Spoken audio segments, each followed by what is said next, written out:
Hi guys, MrRoflWaffles here. This is a guide for you to do the jump pad Easter egg on Firebase Z. It's going to unlock free jump pads for you in your game once you complete it, so if you've got any strats that require the jump pads to be used, this is a really good Easter egg for that. However, it is a bit of a tricky one, so it might take you a couple of attempts to get this right, but persevere and you'll get there. The first step is to ride all of the jump pads in the map once. So in each area, there are 2 jump pads leaving from that area, and you need to take all 6 of them in the map in order to get onto the next step of the Easter egg. To do this, of course, you need to have power on, so do that first in your game. I'm going to show you all the jump pad locations now. The first one I'll show you is in Mission Control, just here. Then when you land, you can use this one to go back to Mission Control, then come back up the stairs and go past that first jump pad to this one. It'll take you to Rocky Defense. And then we'll be going back to Mission Control via this jump pad just here. Then run back into the data center and take this jump pad down to the Jungle Defense. And finally run down here and take this jump pad back to Rocky Defense. We're going to run around now and look for the jump pad that has a green light on it. It should be green on the left-hand side. You can see that this one here is green in my game. If you shoot the green light, it's going to start a dancing mini game below you on the jump pad, and there'll be an indicator in front of you as to which direction you need to walk in. You just need to match your direction on the pad to the direction you walk in, but be careful not to go off the pad, and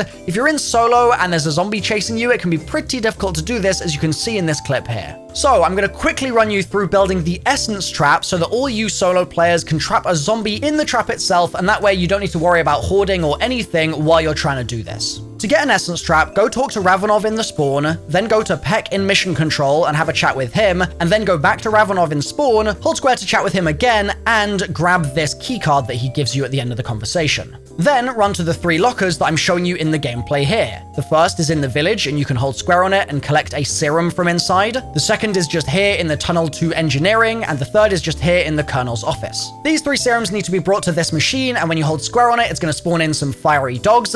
Kill the dogs and then go back to the machine, hold square again, and pick up the trap that it builds on the left-hand side. This needs to be brought to this AC vent and placed on top of it, and when you do so, gas is going to filter into Peck's chamber, and if you go down to where he's standing, he'll do a little dance for you. You need to hold square and talk to him until he mentions that you should travel to the data center. As soon as you hear that, you can run along the left-hand side here and hold square on this machine to unlock it and grab one of the yellow essence traps from inside. Now, with your last zombie, you can damage it a little bit so it's on low health, throw the essence trap like a Pokeball before double hitting square to activate it and suck the zombie inside. If it breaks out, you can just go and get another essence trap from the same place you got the first one. They're unlimited, and you'll just need to do a little bit more damage to it and then try and suck it up once again. Now that the zombie is stuck in there, you can pick the trap back up and you'll have 3 minutes in order to do this Easter egg. So, like I said before, run around till you find the lander with the green button, and you just need to shoot it and then match the commands like I'm doing here. Now, you have options. You can either follow the commands on the panel in front of you or on the pad itself. And the benefits of following the dance mats commands are that you can see the back of the pad so you know exactly where the edge is and you won't accidentally walk off it, which can be quite useful. Once you've matched the commands, it's going to fling you to the next area, and you need to look in that zone then for another one of the launch pads that is going to have a green light. One of the 2 will always have a green light on it. If you shoot the light, it will then give you commands once again. You just need to match those, and then it will fling you to the next area. You then need to look for one of those 2 launch pads to have a green light on it, shoot it, etc., and do this with all the launch pads. Now, even with a zombie in your Pokeball, this thing can still be pretty fiddly, and so a tip that I recommend you do is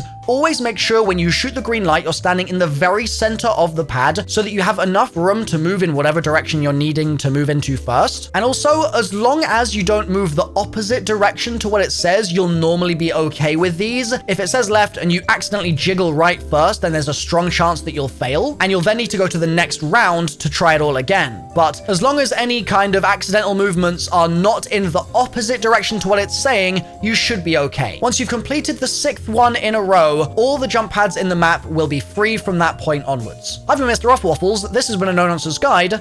Subscribe. I'll see you next time. Bye for now.